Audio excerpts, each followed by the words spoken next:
오늘 우리가 참된 교회의 세 번째 표지에 대해서 우리가 한번 배워보도록 하겠습니다. 참된 교회의 세 번째 표지는 권징의 시행, 특별히 권징을 정당하게 시행하는 것을 말합니다. 이 권징의 시행이라고 하는 것을 우리가 볼 때에 많은 사람들이 권징하면 별로 안 좋아해요. 우리가 혼나는 거 다 안 좋아하니까. 그래서 아마 오늘날 교회에 진정한 의미의 권징은 사라지지 않았나 하는 생각을 제가 가지게 됩니다. 제가 권징에 대해서 미국에서 목회할 때도 가르쳤어요.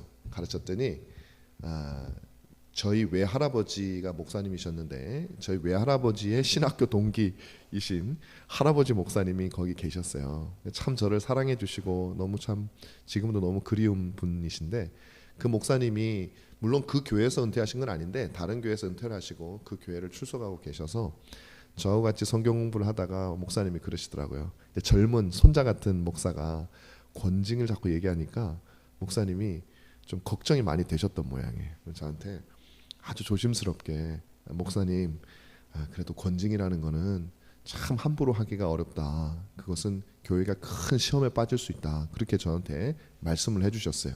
저는 그 목사님이 사랑의 조언을 한 걸 알기 때문에 그 말씀을 들으면서 너무 감사했고, 사실은 목사님의 경험이거든요. 목사님이 오랜 세월 목회를 하시면서 친히 경험하신 것도 있을 것이고 또 많이 보셨던 것도 있을 것이고, 그래서 권징을 해서 그 소기의 효과를 얻는 것을 당신은 많이 못 보신 거예요. 그래서 저한테 조심하라, 그렇게 이제 말씀을 해주셨어요.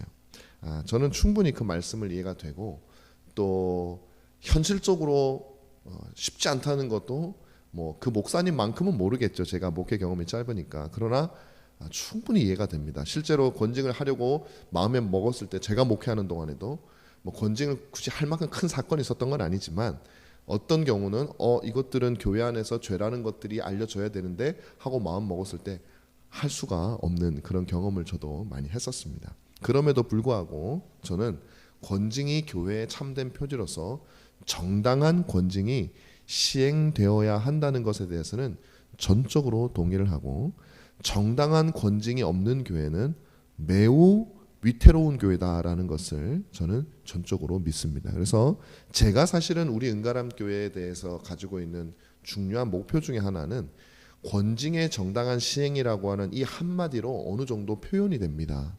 그것은 누군가를 벌 주는 걸 좋아하는 게 아니라 진정한 권징이 이루어지고 그 권징에 의해서 성도들이 받아들여지고, 물론 어떤 사람이 회개할 수도 있고 회개 안 할 수도 있지만 그것들이 교회 안에서 성도들에 의해서 인정되어지고 받아들여지는 그거는 굉장한 사랑과 신뢰가 있지 않으면 시도 자체가 하기가 어려운 거예요. 그래서 권징을 할 수 있는 교회라는 말은 권징을 막 하는 그런 인정사정 없는 교회를 말하는 게 아니라 그 잘못된 자들에게 권징을 행할 수 있는 사랑이 넘치는 교회를 말하는 거죠. 예를 들면 가정도 똑같습니다. 어떤 가정은 부모가 자녀를 훈계를 하는 가정이 있고 어떤 가정은 하지 않는 가정이 있죠. 훈계를 하는 가정이 항상 옳은 것도 아니고 훈계를 하지 않는 가정이 항상 옳은 것도 아닙니다. 가장 옳은 가정은 어떤 가정이냐면 부모가 사랑의 훈계를 하고 자녀는 그 훈계를 받을 준비가 되어져 있는 가정이 제일 아름답죠. 그래서 훈계를 한다고 해서 부모가 매일 자녀를 막 때리고 그냥 윽박지르는 그런 가정은 잘못된 가정이에요. 그렇다고 자녀가 잘못했는데도 불구하고 아이가 싫어할까봐, 아이가 엄마 미워 아빠 미워할까봐, 집 나갈까봐 겁이 나서 훈계를 못하는 가정, 그 가정도 잘못된 가정이죠. 그러니까 우리가 꿈꾸는 그 교회는 권징을 하냐 마냐가 중요한 것이 아니라 바른 권징이 시행될 수 있는 그런 교회, 그것을 저는 기대하고 어디까지인지는 알 수 없지만 같이 만들어가기를 원한다라는 것입니다. 자, 오늘날 교회의 실태를 한번 잠깐 말씀을 드려보겠습니다. 훈계가 권징이 사라졌죠. 사실상은 사라졌는데 주일학교를 보니까 훈계도 사라져 버렸어요. 제가 전에 사역하던 교회에서 주일학교 선생님이 학생들을 혼냈어요. 그랬더니 그거 가지고 굉장히 시끄러웠던 적이 있습니다. 주일학교 선생님이 학생 잘못하는 아이들이 한두 명이겠습니까? 신앙적인 잘못도 하지만 일반 세상적인 의미에서 잘못하는 아이들도 많이 있거든요. 그거에 대해서 선생님이 혼냈는데 왜 선생님이 내 자식을 혼내냐? 왜 저 선생님은 저렇게 하냐? 뭐 이러면서요. 교회가 시끌시끌했던 적이 있어요. 그러다 보니까 이제 주일학교 선생님은요. 아이들에게 혼내는지를 못해요. 혼내면 또 어떤 일이 벌어지냐면 아이들이 안 나오고 막 그러니까 어떻게든 사랑이라는 이름으로 아이들을 달래고 그냥 그게 전부가 돼버리는 거예요. 그러면 그럴수록 아이들은 점점 신앙으로 가까이 오는 것이 아니라 신앙에서 벗어나게 됩니다. 그것은 오히려 무관심에 가까울 수 있어요. 진짜 사랑이 많아도 그렇게 하지만 무관심에 가까울 수 있어요. 진정한 사랑은 때로는 훈계로서 그 사랑을 표현할 수가 있어야 되는데 오늘날 주일학교는 훈계가 사라졌습니다. 교회 안 올까 봐. 나를 미워한다고 생각할까 봐. 뿐만 아니라 어른들도 마찬가지죠. 장년들에게 있어서도 권징이라고 하는 것은 사라져버렸습니다. 신상필벌이 없어요. 개인적인 감정의 폭발이나 목사님이 막 개인적으로 막 혼을 내거나 이런 건 있는데 정말 회개를 이끌어내는 그런 어떤 뭐라 그럴까요? 권징은 물론 권징을 하기 전에 성도들이 다 회개를 했기 때문에 그랬다면은 그건 오케이 문제가 안 되죠. 그러나 그런 어떤 잘못된 것들을 훈계하기가 어려운 그런 시대가 되어져 버렸습니다. 그 이유가 무엇일까를 제가 생각을 해봤는데 뒤에도 다루겠지만 권징을 행하는 그 당사자들에 대한 권징을 행하는 주체에 대한 신뢰가 없어요. 권징을 목사가 혼자 행하는 게 아니잖아요. 권징은 목사와 장로로 구성된 당회가 하는데 이 당회에 대한 신뢰를 하지 않는 거예요. 당신들이 뽑았지만 저 당회 목사님, 장로님들은 정말 우리를 바르게 훈계할 만한 그런 권위와 그런 실력과 그런 인품을 그리고 신앙을 갖춘 분이야라고 하는 신뢰가 성도들에게 없을 때는 안 되는 거예요. 그래서 자녀가 부모에게 혼을 놔뒀더라도 그 부모를 존경할 수 있는 것은 이미 부모가 자녀에게서 그 권위를 인정을 받을 때 가능한 거죠. 안 그러면 아이들이 막 반항하죠. 아니, 엄마나 똑바로 하세요. 아빠나 똑바로 하세요. 아빠 그렇게 하는 거 봤는데 내가 왜 아빠 말을 들어야 됩니까? 뭐 이렇게 하겠죠. 그건 권위가 안 서면 권징 자체가 되지가 않는 거죠. 싸움이 되죠. 부모와 자식 간에.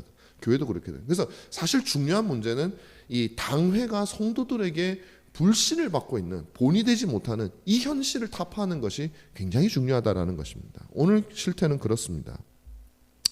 자, 그러면 권징이 참된 교회의 표지에 왜 들어가야 되는가? 뭐 지난 시간에 제가 말씀드려서 간단하게 말씀드리겠습니다. 칼빈 선생님은 권징을 참된 교회의 표지로 넣지는 않았어요. 말씀과 성례만 넣었습니다. 그러나 덧붙여서 말하기를 참되고 바른 교회를 위해서는 권징이 반드시 필요하다라고 말씀드려요. 그러면 필요하다라는 것은 뭐냐면 참된 교회에 반드시 존재한다라는 뜻이고 그걸 조금 더 확장하면 표지로도 얼마든지 우리가 해석을 할 수가 있기 때문에 그 후대에 있어서 이 개혁파 교회에서는 권징을 참된 교회의 표지로 넣었어요. 그래서 세 가지의 참된 교회의 표지 중에 마지막으로 우리가 권징을 말합니다. 성경이 말하는 권징에 대해서 우리가 한번 잠깐 보겠습니다. 이게 성경에 근거가 없이 하는 게 아니에요. 근거가 없이 하는 거는 사실은 해도 되고 안 해도 되는 거예요. 성경에 근거가 없으면 우리가 성경에 기록된 것만 반드시 행해야 되는 건 아닙니다. 때로는 여러 가지 우리의 편의를 따라서 어떤 것을 할 수도 있고 안 할 수도 있으나 성경에 기록되지 않은 거라면 반드시 해야 된다라고 말하는 건 옳지 않아요. 그건 왜냐하면 우리의 양심을 성경이 아닌 다른 인간이 만든 장로들, 우리 이제 유대인들에 따지면 장로들의 유전으로 우리 양심을 붙잡는 거기 때문에 우리 양심의 주인과 우리 양심을 매는 것은 오로지 하나님의 진리의 말씀이어야만 하거든요. 어떤 인간의 권위도 말씀의 자리를 침범해서는 안 돼요. 그런데 권징이라고 하는 것은 해도 되고 안 해도 되는 것이 아니라 참된 교회의 표지다. 왜? 성경이 우리에게 그것을 명하고 있기 때문이라는 것이에요. 마태복음 18장 15절에서 18절 말씀에 보면 이렇게 되어 있습니다. 내 형제가 죄를 범하거든 너와 그 사람과만 상대하여 권고하라. 만일 들으면 내가 내 형제를 얻은 것이요 만일 듣지 않거든 한두 사람을 데리고 가서 두세 증인의 입으로 말마다 확증하게 하라. 만일 그들의 말도 듣지 않거든 교회의 말하고 교회의 말도 듣지 않거든 이방인과 세리같이 여기라. 진실로 너희에게 이르노니 무엇이든 너희가 땅에서 매면 하늘에서도 매일 것이요 무엇인지 땅에서 풀면 하늘에서도 풀릴 것이라. 이게 바로 교회가 나오죠. 예수님께서 하는 게 좋겠다가 아니라 하라라고 명령을 하신 거예요. 우리에게 주신 명령이라는 것입니다. 고린도전서 5장 1절 2절 그리고 9장 9절 12절에도 비슷한 내용이 있어요. 보세요. 너희 중에 심지어 음행이 있다함을 들으니 그런 음행은 이방인 중에서도 없는 것이라. 어찌하여 통한이 여기지 아니하고 그 일 행한 자를 너희 중에서 쫓아내지 아니하였느냐. 이제 내가 너희에게 쓴 것은 만일 어떤 형제라 일컫는 자는 교회죠. 일컫는 자가 음행하거나 탐욕을 부리거나 우상 숭배하거나 모욕하거나 술 취하거나 속여 빼앗거든 사귀지도 말고 그런 자와는 함께 먹지도 말라 함이라. 밖에 있는 사람들을 판단하는 것이야 우리하고는 아무 상관이 없지만 교회 안에 있는 사람들이야 너희가 판단하지 않으면 어떻게 하겠느냐. 밖에 있는 사람은 하나님이 심판하시려니와 이 악한 사람은 너희 중에서 밖에 있는 사람들은 교회가 터치할 수 없으니 하나님이 심판하실 것이나 교회 안에 있는 형제들은 하나님이 우선적인 권위를 너희에게 주셨으니 너희가 처리하라라는 것입니다. 물론 궁극적으로는 하나님께서 하시죠. 하나님께서 너희를 통해서 그를 벌하실 것이다 라고 말씀을 하시는 겁니다. 물론 이 말이 음행을 하거나 뭐 우상 숭배를 하거나 그러면 무조건 쫓아내라 출교하라라는 말은 아니에요. 우리 앞에 있는 마태복음 18장 말씀과 어울리게 하면 회개하거든 받아주는 거예요. 자, 그러나 그렇지 않거든 내쫓으라는 거예요. 어떤 죄에 대해서는. 물론 모든 죄는 아닙니다. 자, 이것이 성경이 우리에게 말해주고 있는 권징이 반드시 필요한 이유예요. 그럼 권징이라는 것이 무엇입니까? 교회를 보호하고 죄 지은 자를 보세요. 교회를 보호하기 위한 거예요. 죄 지은 자를 다시 하나님과 올바른 관계로 회복시키기 위한 거예요. 교회 지체들 사이에 교제를 새롭게 하기 위한 거예요. 그래서 지역교회 지체들 간에 발생한 죄된 행동을 바로잡는 과정이에요. 벌에서 그냥 혼내고 그냥 복수를 하는 과정이 아니라 이건 철저하게 사랑으로 되어져 있는 것이죠. 그를 교정해서 모든 관계를 회복하기 위한 것, 그것이 권징이라는 것입니다. 자, 그러면 권징의 조건이나 사유, 이제 우리 교회도 마찬가지예요. 앞으로 이제 여러분들이 보면 이제 이게 참 어려워요. 권징을 누구를 할 것인가? 아, 목사님, 저 사람은 도둑질을 했어요. 저 사람은 사람을 속였어요. 뭐 이런 것들 다 권징의 제목이 될까요, 안 될까요? 됩니다. 근데 그게 세상법이 아니에요. 한국에 전통적으로 내려오는 윤리가 아니에요. 그 권징의 내용은 뭐냐면 10계명입니다. 10계명. 10계명을 위반했을 경우에 권징을 하는 거예요. 자, 왜 그러냐면 10계명이야말로 하나님께서 우리에게 주신 법이니까 세상법을 어겼다고 권징할 필요는 없어요. 교회가. 물론 그것에 대해서 뭐 이런저런 권면을 할 수는 있겠지만 그것이 넓은 의미에서 10계명에 포함이 된다면 당연히 권징을 해야 되겠지만 또 다른 부분이 얼마든지 있을 수 있어요. 예를 들면 이런 거죠. 선교사가 그 이슬람교 국가에 갔어요. 가가지고 복음을 전하면 이슬람교의 국가의 복음은 그 법은 어기는 거죠. 그럼에도 불구하고 우리는 그 사람을 권징할 수는 없는 거예요. 왜? 10계명을 어기지 않았기 때문에 그런 것입니다. 자, 그런데 10계명 중 하나라고 그러니까 또 너무 몇 개 안 되잖아요. 10계명은. 그러면 그러면 권징받을 사람이 별로 없겠는데요 라고 생각하는데 그렇지 않아요. 제가 여러분 10계명 말씀드렸죠. 10계명을 확장해야 되는 거예요. 예를 들면 하나 예를 들을게요. 제가 보았던 권징입니다. 제가 유학을 하는 동안 한 교회에서 제가 다녔던 교회에서 권징하는 걸 좀 한 번 봤어요. 한 번 봤는데 그 교회 권징 내용이 뭐냐면 5계명을 어긴 거였어요. 5계명이 뭡니까? 내 부모를 공경하라죠. 그럼 그 사람이 부모에게 불효를 했느냐? 그게 아니었어요. 5계명하고 거짓말을 하지 말라는 계명을 어긴 거예요. 그 사람이 했던 게 뭐냐면 목사님에 대해서 거짓으로 음해를 하고 다녔어요. 그러니까 2계명을 어긴 걸로 하는 거예요. 왜 그러냐면 거짓말 하지 말라는 건 거짓말을 했으니까 당연히 되고 그 다음에 5계명은 왜 어겼냐면 하나님께서 주신 권위, 자기 위에 있는 권세가 하나님께로부터 온 것을 알고 인정하라는 것인데 그 권위를 주신 목회자를 거짓으로 비방했기 때문에 2가지 계명을 어겼다고 그를 권징하는 것을 제가 봤어요. 그러니까 이런 식으로 우리가 10계명을 확장할 수 있는 겁니다. 그리고 그것을 어겼을 경우에는 이제 조금 있으면 제가 그 절차를 말씀을 드릴게요. 그 다음에 회개가 없고 죄를 지속하는 경우, 그때 우리가 하는 겁니다. 예를 들면 한번 하고 나서 회개를 했어요. 그러면 우리가 더 이상 권징하지 않아요. 그런데 계속해서 동일한 일을 반복해요. 그럴 때는 우리가 권징을 할 수 있게 돼요. 왜 그래요? 그 사람을 보호하기 위한 거예요. 그 죄에서 끊도록 하기 위한 것이죠. 자, 그 다음에 세 번째로 인간적인 죄의 크기와 반드시 일치하는 것은 아니다. 예를 들면 인간이 범할 수 있는 가장 큰 죄는 살인이죠. 살인이 단 한 번 일어났다. 그러면 어떤 사람이 살인을 저질렀어, 교인들. 그게 뭐 고의로 했던 어떻게 했던. 그럼 살인을 저지른 사람은 교회에서 무조건 출교하나요? 아니에요. 그것이 가장 인간적으로는 큰 죄임에도 불구하고 만약에 그가 회개하면 출교하지 않아요. 권징도 그거는 이제 회의해봐야 되겠지만 전혀 다른 문제. 그러나 살인보다 큰 죄는 아니지만 우리가 생각할 때는 별거 아닌 거 죄지만, 예를 들면 아까 말했던 비방했던, 지속적으로 비방을 하면 살인은 출교가 안 되지만 그것은 출교가 내려줄 수 있는 거예요. 그렇게 우리는 권징이라고 하는 것은 우리가 사실 쉬운 거 아니에요. 그것을 위해서는 장로님과 그 다음에 목사가 하나님의 말씀에 대한 분별력을 잘 가지고 있어야 돼요. 그 분별력을 가지고 그들에게 해야지. 분별력이 없으면요, 세상 기준 가지고 그냥 해버리면 그건 이미 또 교회로서 정체성이 상실이 되는 거죠.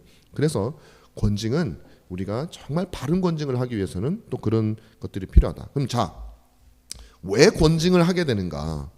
두 가지로 저는 간단하게 말했습니다. 첫 번째는 뭐냐면 한 개인 신자를 바른 길로 인도하기 위함이다. 약간 제가 읽었던 거죠. 18장 15절에서 17절에 보면 그 형제가 죄를 범하거든. 어떻게 알아요? 만약에 그를 징벌하는 게 목적이라면요, 그냥 데려다가 너 이 죄 졌으니까 너 출교해 이렇게 해버리면 그만이에요. 세상 법정은 그런 거예요. 너 죄를 졌으니까, 너 이런 죄를 범했으니까 그냥 너는 뭐 큰 죄를 지으면 그냥 사형 이렇게 되는 거죠.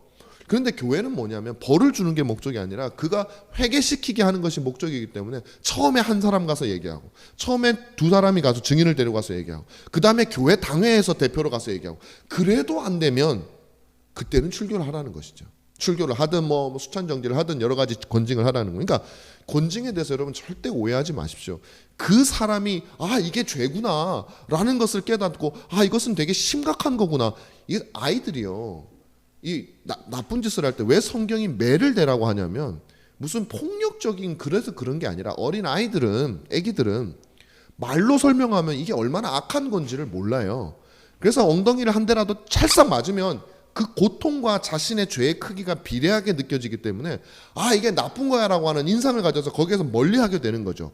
물론 왜 나쁜지 본질이 뭔지 그건 몰라요. 어쨌든 이걸 했을 때 내가 따끔한 거 보니까 이건 악한 거야 라는 생각을 가지게 되는 것이죠. 우리가 어떤 죄악을 범했을 때 말로 그저 이렇게 하면요, 사람들은 자기 애가 크기 때문에 그게 얼마나 잘못된 건지 잘 몰라요. 그러나 사람들 분위기가 야 너 이거 이런 거야, 너 잘못했어 그러면서 애들이 그냥 내가 되게 잘못했구나 이렇게 생각하는 것처럼 그것이 징계가 가해질 때 이것이 죄악이라는 것을 깨닫게 된다는 것이죠. 그래서 그 사람을 죄를 깨닫고 바른 길로 인도하기 위함이다. 우리의 교제 안으로 다시 집어넣게 하기 위해서 하는 것이다라는 것입니다. 두 번째는 교회의 다른 성도들에게 확산되는 것을 방지하기 위한 거예요. 고린도전서 5장 6절 7절에 보면 이렇게 돼 있어요. 너희가 자랑하는 것이 옳지 아니하도다. 적은 누룩이 온 덩어리에 퍼지는 것을 알지 못하느냐. 너희는 누룩 없는 자인데 새 덩어리가 되기 위하여 묵은 누룩을 내버리라. 그러니까 적은 누룩이 온 떡에 퍼지기 때문에 죄를 누군가가 이것은 죄입니다라고 말하지 않으면, 비방하고 다니는 것을 교회에서 엄격히 금하는 죄입니다라고 말하지 않으면 서로 거짓과 비방이 난무하게 되겠죠. 교회 안에서 그런 경우는 너무 쉽게 볼 수 있습니다. 특히 이 소위 말하면 지도자들의 범죄는 그냥 순식간에 성도들의 범죄로 내려가 버리는 거예요. 지도자들이 돈을 이렇게 몰래 어떻게 한다거나 그런 식으로 한다면, 목사님이 그러거나 아니면 장로님이 그런 소문만 나도 각 부서들은 돈 문제가 막 발생하기 시작해요. 지도자들이 어떤 다른 또 십계명에 있는 다른 죄악을 범하면 그것이 보여지면 그 밑에 있는 사람들은 그거 갖고 항의하는 사람은 생각보다 적습니다. 왜? 자기도 저지르고 있는데 그걸 굳이 그렇게 하면 안 됩니다 라고 외치면요, 자기도 안 해야 되거든요. 그러니까 적당하게 하다 말아요. 그리고 용서를 잘해줘요. 왜 용서를 잘해주냐면 그래야 자기도 그런 거 해도 되니까. 너무 세게 몰아붙이면 자기도 하면 안 되니까. 그래서요, 교회라는 곳이요, 지도자들이 굉장히 중요하고 뿐만 아니라 성도 사이에서도 마찬가지입니다. 그래서 다른 성도들에게로 확산되는 것을 방지하기 위해서 필요한 것이다. 자, 그 다음에 우리가 볼 수 있는 건 뭐냐면, 자, 그렇다면 권징의 권위는 어떤 권위를 가지고 누가 권징을 하는가를 제가 살펴보려고 합니다. 자, 마태복음 16장 19절에 보면 내가 천국 열쇠를 내게 주리니 내가 땅에서 무엇이든 매면 하늘에서도 매일 것이요 내가 땅에서 무엇이든 풀면 하늘에서도 풀리리라 라고 말씀을 했어요. 그죠? 자, 여기 보면 이것뿐만 아니라 앞에 우리 잠깐만요. 앞에 보면 우리 마태복음 18장에 보면 여기도 마찬가지죠. 무엇이든 너희가 땅에서 매면 하늘에서도 매일 것이요 무엇이든지 땅에서 풀면 하늘에서도 풀리리라. 자, 이렇게 권세를 주셨어요. 하늘 천국 열쇠를 주셨어요. 이 천국 열쇠를 예수님이 누구한테 주셨는가 하는 것이에요. 자, 주신 분은 누구예요? 그리스도예요. 그러니까 권징은 누구의 권위로 하는 거냐면 머리이신 예수 그리스도께서 하시는 거예요. 그러니까 순종해야 되는 거예요, 여러분. 권징을 하면 우리가 목사님에게 순종하는 게 아니에요. 장로님에게 순종하는 게 아니에요. 머리이신 그리스도께 순종하는 거예요. 자, 그러면 그 그리스도께서 천국 열쇠를 누구에게 주셨는가? 오늘 본문 말씀에 16장 19절은 누구에게 한 말이에요? 베드로에게 한 말이에요. 베드로가 신앙 고백하고 나니까 그 베드로에게 한 말이에요. 그러면 그리스도께서 천국 열쇠를 베드로에게만 주셨는가? 그럼 베드로 죽었는데 어떻게 해요? 그러면 그 제자들, 베드로로 대표되는 제자들에게 주셨는가? 그럼 지금 제자들 다 없으면 천국 열쇠는 누가 가지고 있어요? 아니면 로마 카톨릭에서 말하는 것처럼 베드로에게 주셨고 그 베드로의 후계자인 교황에게 줘서 지금 그래서 교황이 뭐 합니까? 죄를 사하는 면죄부를 행사하는 게 바로 이런 권리예요. 모든 예수 그리스도께서 이루신 공로와 성인들이나 마리아나 이런 사람들이 자기를 구원하고 나서 남은 공로가 교회 안에 있는 이 은혜의 상자 안에 들어가 있어요. 그래서 그 상자를 열쇠를 교황이 마음껏 열었다 닫았다 할 수 있다는 거예요. 그래서 교황이 어떤 사람에게 내가 면죄부를 주노라 그러면은 벌이 사해지는 것이죠. 그게 천주교의 주장인데 과연 그렇습니까? 다른 사람에게는 없고 교황에게만 있는 것입니까? 그리고 그런 식으로 사용되는 것이 맞습니까? 그렇지 않아요.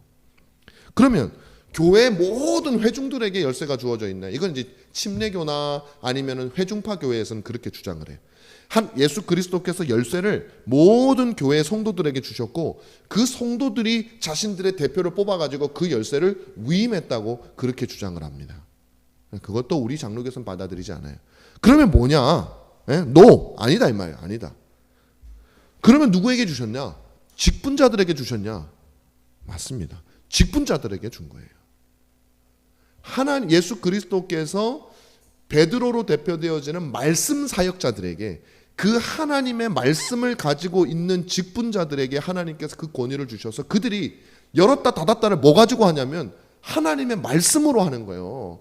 그 상자에 교황이 자기 권세를 그냥 마음껏 빼가지고 뭐 은혜를 나눠주고 그러는 게 아니라 하나님의 말씀을 바로 전하고 하나님의 죄에 대한 선언과 복음에 대한 선포를 올바르게 할 때 그것이 그 사람의 심령 속의 역사에서 하나님이 그를 천국 문을 여는 거지 어떤 뭐 상자를 열고 닫고 그런 게 아니라는 것입니다. 그래서 이 권징의 권위는 직분자들에게 준 거예요. 목사와 장로교에서는 당회원, 장로들에게 그것을 주었다라는 것입니다. 점점 우리는 굉장히 중요한 핵심으로 접근해 나가고 있습니다. 왜냐하면 교회가 바로 서기 위해서 권징이 반드시 필요한데 그 권징은 하나님의 말씀을 맡은 자들, 특별히 목사와 장로들. 왜 장로가 하나님의 말씀을 맡았습니까? 원래 장로의 역할은요, 목사가 단상에서 바르게 하나님의 말씀을 전할 수 있도록 모든 일을 감당하는 거예요. 때로는 목사가 부족한 게 있으면 장로들이 그것을 채워주는 거예요. 말씀 잘 전하는데 부족한 게 있으면. 그리고 때로는 엉뚱한 소리하고 너무 잘해줘가지고 목사가 배가 불러가지고 뭐 말씀 전할 준비를 안 하고 그럼 좀 줄여야 돼. 월급 깎아야 돼요. 깎아가지고 좀 열심히 정신 차리도록. 어떤 수를 썼든지 목회자가 하나님의 말씀을 잘 전하도록 장로님. 그 다음에 그런 물질적인 뭐 이런 것만 얘기하는 게 아니라 교리적으로도 장로님들이 말할 수 있어야 돼요. 목사님 요새 공부 안 하시는 것 같아요. 요새 목회 방향이 바뀌신 것 같아요. 하나님 말씀이 영 방향이 지금 뭐 너무 세속주의로 가시는 것 같습니다. 그런 것들을요 조정해 줄 수 있어야 돼. 같이 목양을 하는 거예요. 그래서 권징은 직분자들에게 그 권위가 주어져 있다. 그리스도께서 열쇠를 주신 거예요. 말씀과 더불어서. 자, 이제 권징의 목적입니다. 아까 했지만 그것을 좀 더 확장해서 말씀을 간단하게 드리겠습니다. 첫 번째 말씀드렸죠. 형제를, 여기 굉장히 중요한 거예요. 형제를 교정해서 잃어버리지 않게 함이에요. 이게 얼마나 마음이, 저는 이 말이 참 좋더라고요. 그냥 형제가 그냥 뭐 다시 돌아오도록 뭐 이런 것보다도, 형제를 바르게 하려고 이런 것보다도 잃어버리지 않도록, 이 양 우리 밖을 나가지 않도록, 절벽에 떨어지지 않도록 하기 위해서 권징을 하는 거예요.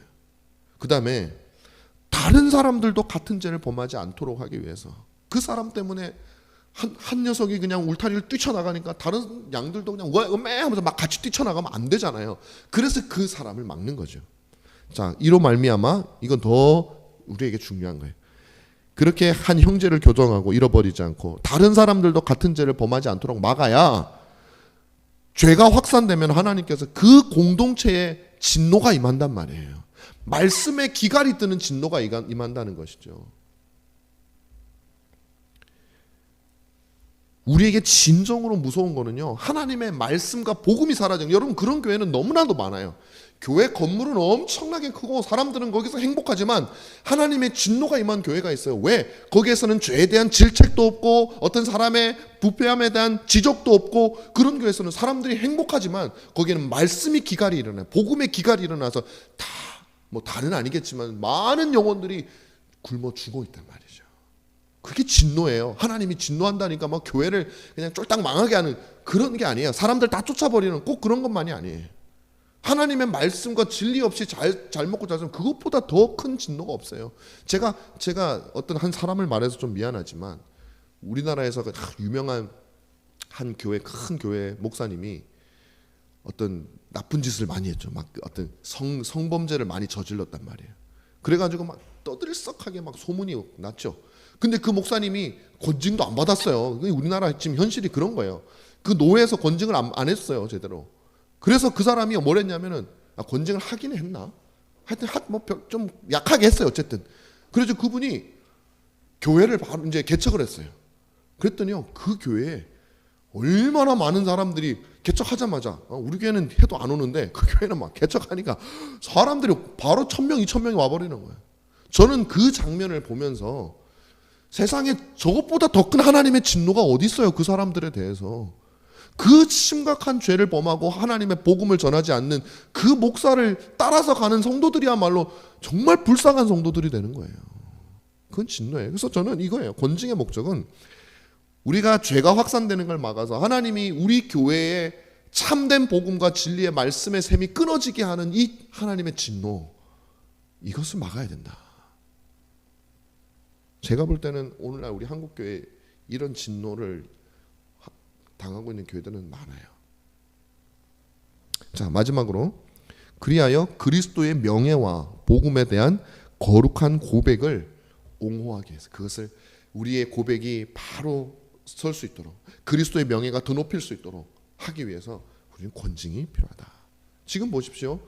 교회에서 바르게 가르침을 안 받고, 뭐라 그럴까요? 뭐 징계를 또 받지 않고 죄의 지적도 받지 않고, 그러니까 그런 그리스도인들이 정치에 가서 혹은 뭐 이렇게 뭐 바이러스 뭐 이 할 때도 또 보면 어떤 교회들은 정말 뭐 순결하게 하는 교회들도 있지만 어떤 교회들은 비상식적으로 행동해 가지고 비난을 자초하는 그런 교회들이 얼마나 많습니까? 그리스도의 명예가 참으로 이름이 더럽혀지는, 물론 그렇다고 그리스도가 더러워지지는 않아요.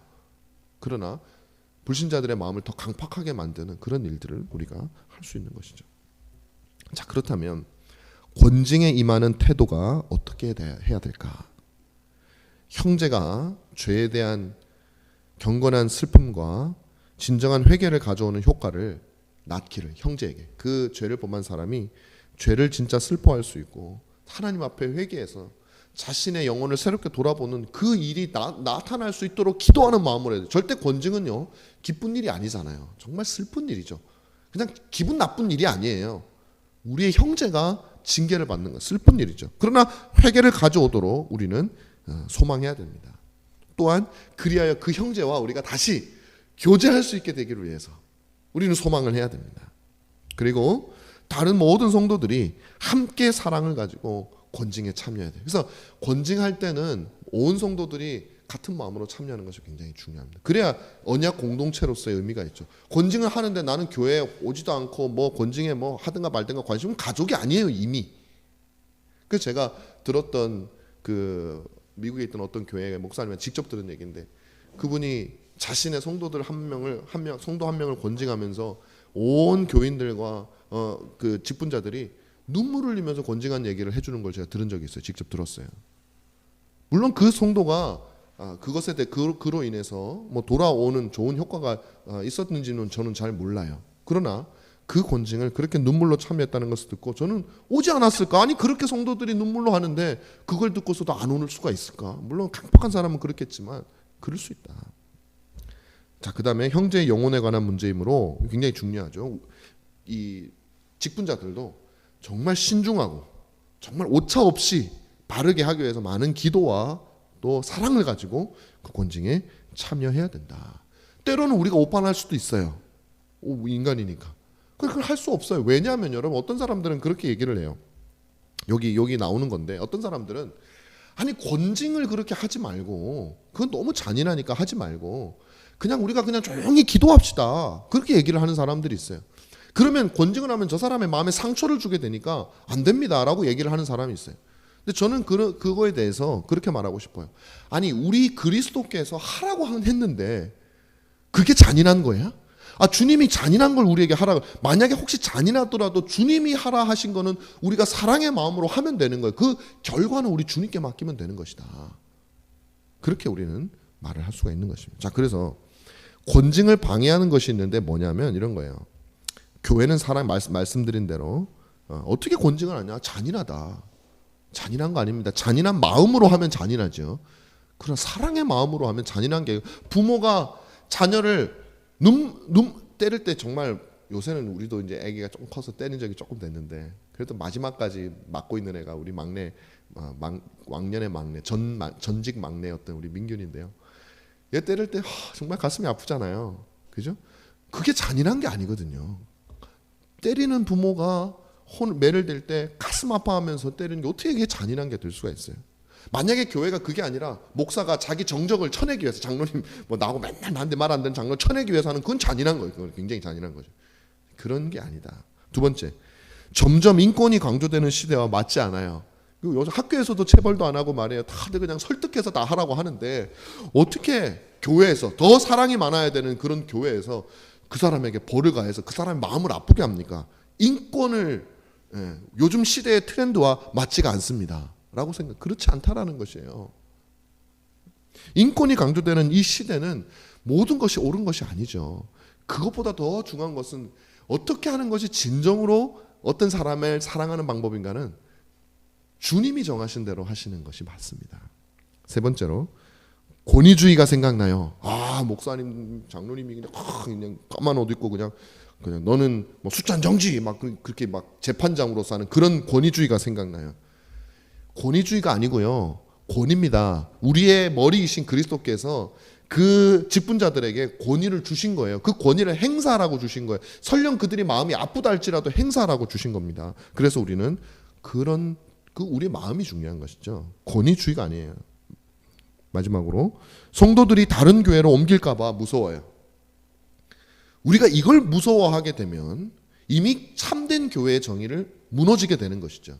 우리는 사람들을 많이 모아놓고 하기 위해서 있는 것이 아니에요. 어차피 우리 교회 말고도 갈 교회가 많아요. 그렇게 따지면 우리는 바로 가르치고 죄가 죄라는 것을 알려주고 하나님이 왜 사랑이신지를 알려주는 그 일을 하기 위해서는 바로 죄를 지적하는 일이 필요하거든요. 그것을 했기 때문에 교회가 성도들이 옮긴다면 그것을 하지 않아서 전체가 썩어 내려져 가는 것보다는 훨씬 더 가치가 있는 일이다. 그래서 우리는 그 성도도 사랑하지만 교회에 있는 다른 성도를 우리가 진심으로 사랑한다면 권징을 해야 돼요. 필요할 때. 그래서 이것도 맞지 않다. 자, 그러면 우리가 어떻게 해야 될까? 권징을 포기해야 됩니까? 아니죠. 절대 그렇지 않습니다. 권징을 포기하면 교회가 죽는 거예요. 백혈구를 이 병균이 들어오면 바이러스가 들어오면 싸워야 되는 이 항체를 다 없애버리면 바이러스 불쌍하다고 다 없애버리면 몸은 그냥 죽는 거예요. 병 걸려도 죽는 거예요. 그래서 권징은 그 항체를 만들어내는 거죠. 우리 안에. 뭐가 죄인지를 알려줘가지고 성도들이 그것을 경계하도록 만들어주는 거예요. 성도들을 백혈구로 만들어주는 거예요. 그런 거죠. 그래서 어떻게 해야 되느냐. 이것이 굉장히 중요해요. 첫 번째, 두 번째.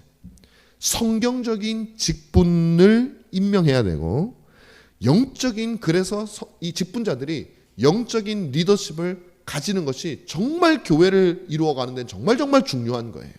단지 권징이 중요한 게 아니라 권징을 한다는 것은 그들의 리더십과 그들의 영적 권위가 그만큼 세워져서 인정을 받고 있다는 것이 되기 때문에 그렇게 되는 때 바른 권징이 이루어지는 거죠. 모든 아버지가 바르게 자녀를 훈계할 수 있는 건 아니라 그 자녀에게 존경을 받고 인정받는 아버지가 자녀를 훈계하는 것과 똑같습니다. 그래서 우리 교회도 성경적인 직분 임명하고 영적인 리더십이 바르게 확립되는 교회가 더디더라도 그렇게 가야 할 줄 압니다. 그리고 세 번째로 우리가 봐야 될 것은 멤버십의 확립이에요. 성도들이 내가 이 교회 안에 언약 공동체다. 그저 내가 한 몇 주 다녔다가 등록증 썼다가 내면은 회원이 됐다가 마음에 안 들면 그냥 딴 데 가서 또 한 몇 주 다니다 등록증 쓰면 그렇게 회원권을 왔다 갔다 할 수 있는 그런 것이 아니라 내가 한 교회에 소속된다는 것은 좋은 것뿐만 아니라 슬픈 것도 함께 하리라라는, 다시 말하면 우리가 우리의 자녀를 혼낼 수 있는, 교회는 혼내지 못하지만